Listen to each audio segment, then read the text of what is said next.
আমার এখানে একটা মেসেজ আছে, বাবা যদি কিছু দেওয়ার ক্ষমতাই রাখতো, তুমি পুরো বছরে মাজারে গিয়েছো একবার, ফকির তার ন্যাংটাকাল থেকে মাজারে আছে। তো বাবা কিছু দেওয়ার ক্ষমতা গেলে ফকির তো তোমার আগে বড় হয়ে যেত যুবক ভাইরা, ঠিক কিনা বলো? না, বাবা কিছু দেওয়ার ক্ষমতা রাখে না, দেওয়ার ক্ষমতা রাখে এক সপ্তাহ। আওয়াজ দিয়ে বলেন তো তিনি কে?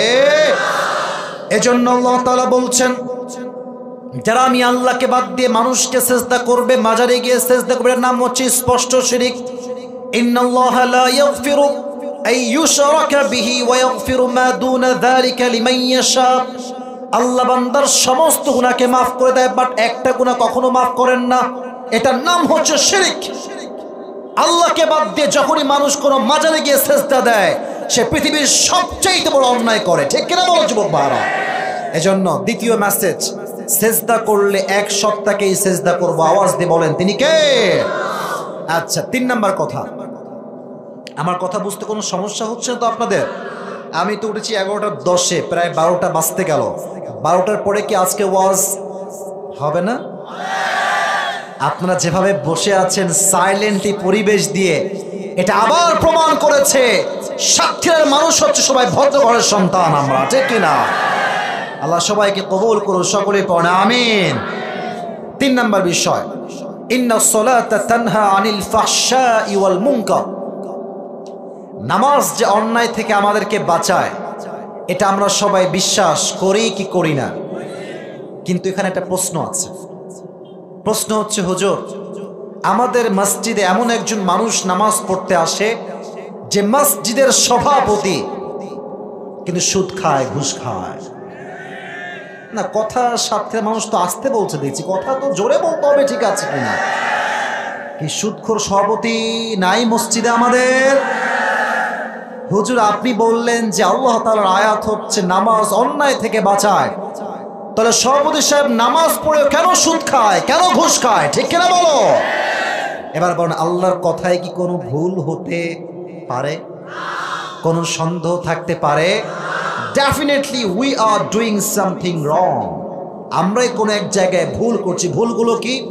আপনারা সবাই আল্লামা দেলোয়ার হোসেন সাইদি হুজুরের নাম শুনছেন না?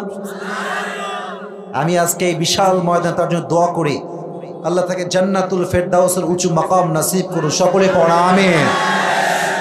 সেই দিন ইউটিউবে ছিলাম, মাঝে মাঝে ওয়াজ শোনা হয় ইউটিউবে ঢুকলেই। তো ওনার একটা ওয়াজ আমার সামনে আসলো নামাজকে নিয়ে, লেখা ছিল নামাজের গুরুত্ব। আমি ওয়াজটা চালু করলাম। তো আমি যেই বিষয় এখন আলোচনা করছি, উনি এই বিষয়ে কথা বলেছেন অনেক আগে। উনি বললেন যে মানুষ নামাজ পড়ে অন্যায় থেকে বাঁচে না কেন, কেন তারা বাঁচে না? উনি 3টা কারণ উল্লেখ করলেন। আমি সঙ্গে সঙ্গে 3টা কারণ লিখে রেখেছি, আজকে আমি বলছি। 1, নামাজ অন্যায় থেকে আমাদেরকে বাঁচায় না। নাম্বার 1 কারণ হচ্ছে নামাজটা আমরা নামাজের মতো পড়ি না। এটা বুঝাই দেই কেমনে? আল্লাহু আকবার দিয়ে কোনো মতে কি যে পড়লো হ্যাঁও জানে না, এর বাপও জানে না। কোনো মতে পড়ে কি যে পড়ে আল্লাহু আকবার দিয়ে 4 রাকাত নামাজ 2 মিনিটে শেষ। বলেন কথা ঠিক আছে কিনা বলেন যুবক ভাই? নামাজটা আমরা নামাজের মতো পড়ি না। 2, and we don't know about the meaning what we are reciting in salah. নামাজে আমরা কি তেলাওয়াত করছি এটা আমরা জানি না। এখানে হাজার হাজার যুবক আছে, যদি আমি হাত তুলতে বলি যে কোন যুবকটা সূরা ফাতিহার অর্থ শুরু থেকে নিয়ে শেষ পর্যন্ত বলতে পারবে, 90% যুবকই হার মানবে, ঠিক কিনা বলো? আবার আমরা দিচ্ছি আল্লাহু আকবার, রুকুতে গেলাম, রুকুতে গিয়ে আমরা কি বলি? সুবহান রাব্বিয়াল। এই আপনারা এত আস্তে কথা কোন কেন? রুকুতে গিয়ে আমরা সবাই পড়ি সুবহান রাব্বিয়াল। এবার জন্য আমরা রুকুতে উঠলাম, আমরা কি বলে উঠি? সামি আল্লাহু লিমান হামিদা। সামি আল্লাহু লিমান হামিদা কয়জন আছে বলতে পারবে? হ্যাঁ, কয়জন আছে? আমি জানি আছে কয়েকজন। আমি কাউকে ইনসাল্ট করছি না। হ্যাঁ, আমার উদ্দেশ্য হচ্ছে আপনি আল্লাহু আকবার অর্থ জানবেন, সামি আল্লাহু লিমান হামিদার অর্থ জানবেন, আপনি যে সুবহানা রাব্বিয়াল আযীম পড়ছেন তার অর্থ আপনাকে জানতে হবে, ঠিক কিনা বলো যুবক ভাইরা? অর্থ বুঝলে নামাজের স্বাদ বুঝবেন। আমি আল্লাহর রহমতে আল্লাহ তাআলা আমাকে গত বছর ওমরা করার সুযোগ দিয়েছেন, এই 1 বছর হয়েছে।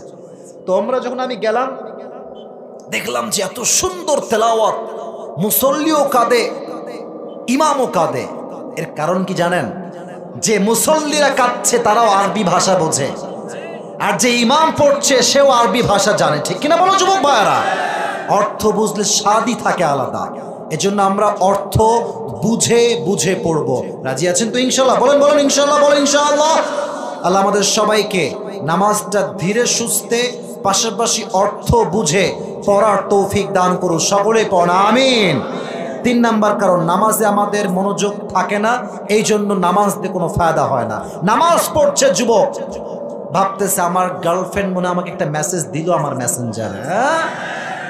নামাজের মাঝে মনোযোগ নেই। একটা হাদিস শোনেন, লম্বা ঘটনা, ছোট্ট পরিসরে বলছি। একবার নবী করিম সাল্লাল্লাহু আলাইহি ওয়াসাল্লাম সাহাবায়ে কেরামদেরকে নিয়ে যুদ্ধ থেকে ফিরে আসছিলেন। অনেক দিনের যুদ্ধ ছিল সেই যুদ্ধ। নবী যখন বাসায় ফিরে আসবেন, গভীর অন্ধকার রাত হয়ে গেল। নবীজি বললেন আমি একটু ঘুমাবো, এখানে আমি 2 জন সাহাবীকে পাহারায় রাখতে চাই। কয়জন সাহাবী? তোমরা 2 জন পাহারায় থাকো, আমরা ঘুমায় গেলাম, শত্রু আক্রমণ করলে আমাদেরকে ডেকে দিবে, আমরা উঠে যাব। লম্বা হাদিস। যখন নবীজি ঘুমিয়ে গেলেন, ঠিক 1 ঘন্টা পরে 2 জন সাহাবী একসঙ্গে বসে আছে। তো একজন বলছে ভাইজান জেগে থেকে কি করব, আপনি ঘুমিয়ে যান, আমি নামাজ পড়ি। আমার নামাজ যখন শেষ হয়ে যাবে আপনি উঠবেন, আমি ঘুমায় যাব। তো এবার ওই সাহাবী ঘুমিয়ে গেল। বামের সাহাবী দাঁড়িয়ে আল্লাহু আকবার দিয়ে জঙ্গলের মাঝে নামাজ আদায় শুরু করলেন। যখন তিনি নামাজ পড়ছেন, কেরাত পড়ছেন, অনেক লম্বা কেরাত। দূর থেকে দুশমনরা দেখছে লম্বা একটা গাছ দাঁড়িয়ে আছে। এটা কি গাছ নাকি মানুষ তারা টের পাচ্ছে না। তারা দূর থেকে একটা লম্বা তীর নিয়ে একদম নিশান করে এই গাছের দিকে মেরেছে, অর্থাৎ মানুষের দিকে। যখন তীরটা এসে লেগেছে, এতটা নামাজে মনোযোগ ছিল, তীরের আঘাতটা সে অনুভব করতে পারে না। আয় হায় হায়, মনোযোগ কাকে বলে? এখনো হাদিস শেষ হয় নাই, এখনো শেষ হয় নাই। ওরা আবার দ্বিতীয় তীর নিক্ষেপ করেছে। যখন দ্বিতীয় তীর নিক্ষেপ করেছে, রক্ত পেছন থেকে পড়ে পড়ে পুরো জমিনটা রক্তাক্ত হয়ে গিয়েছে। তখন সে নামাজের মাঝে রক্ত দেখতে পেয়ে শর্টকাটে নামাজ শেষ করে দিয়েছে। তার পাশে যে সাহাবী ছিল তাকে ডাক দিয়ে, ওরে ভাই উঠো উঠো উঠো। দেখে তার পিঠের 2 পাশে 2টা তীর ঢুকে আছে, আর রক্তে পুরো শরীরটা জর্জরিত হয়ে আছে। রক্ত মুছছে আর বলছে ভাই এটা কেমনে হলো? সে বলল ভাইজান আমি তো নামাজে ছিলাম, আমাকে যখন প্রথম তীর আঘাত করেছে আমি টের পাই নাই, দ্বিতীয় তীর যখন আমাকে আঘাত করেছে আমি পরিপূর্ণ টের পাই নাই। যখন রক্ত আমার প্রচন্ড পরিমাণে প্রবাহিত হচ্ছে, আমার চিন্তা একটাই আসছে, আমি যদি আজকে মারা যাই আমার নবীর জীবনে নিরাপত্তা দিবেটাকে? সুবহানাল্লাহ পড়বেন না আপনারা সবাই? এটা আমার দায়িত্ব। আজকে আমি তো দায়িত্ব নিয়েছি, শুধুমাত্র নবীর জন্য আমি নামাজটা দ্রুত শেষ করেছি। বাট আমি নামাজে এমন স্বাদ পাচ্ছিলাম, কাফেররা যদি আমাকে তীর দিয়ে রক্তাক্ত করে শহীদ করে ফেলতো, নামাজে যেই মনোযোগ ছিল, আমি নামাজ পড়তে পড়তে আল্লাহর রাস্তায় শহীদ হয়ে যেতাম। সুবহানাল্লাহ কোথায়? এটা হচ্ছে নামাজের মনোযোগ। তবে একটা কথা বলতে খুব খারাপ লাগে, তবুও বলতে হবে, অনেকে মাইন্ড করবেন, বিশেষ করে মুরব্বী আব্বাজানরা কথায় মাইন্ড করতে পারেন, বাট মাইন্ড করবেন না। আমি আপনাকে অনেক ভালোবাসি। আমি দেখতে পাচ্ছি বাংলাদেশে যে মসজিদগুলো আছে, কথা বলে কে পাশে? কথা বলো না, একদম কথা না, একদম চুপচাপ। দেখবেন মাঝে মাঝে বাচ্চারা মসজিদে নামাজ পড়তে আসে, মুরব্বীরা ঘাড় ধাক্কা দিয়ে বাচ্চাদেরকে মসজিদ থেকে বের করে দেয়। আমি নিজে দেখেছি, আপনি বললেও আছে না বললেও আছে। ছোট্ট একটা কথা বলবো, রাগ করবেন না তো আপনারা সবাই? আমার মনে আছে গত বছর আল্লাহ রহমতে আল্লাহ আমাকে প্রায় 12 বছর আগে এই কোরআনের হাফেজ হওয়ার সুযোগ দিয়েছে। আলহামদুলিল্লাহ পড়বেন না আপনারা? অনেক আগে হাফেজ হয়েছি। তো প্রায় দীর্ঘ 8 থেকে 10 বছর তারাবির নামাজ খতম পড়িয়েছি, খতম তারাবি। তো ভাই প্রোগ্রাম যখন 6 মাস করি, তো দেহের সব রক্ত শুকিয়ে যায়। এই দেখেন এখন চলছে ফেব্রুয়ারি মাসের শেষের দিকে, তাই না? শুরু হয়েছে সেই সেপ্টেম্বর থেকে। এদিকে তাকান, সেপ্টেম্বর, অক্টোবর, নভেম্বর, ডিসেম্বর, জানুয়ারি, ফেব্রুয়ারি, মোটামুটি 6 মাস হয়ে গেছে না?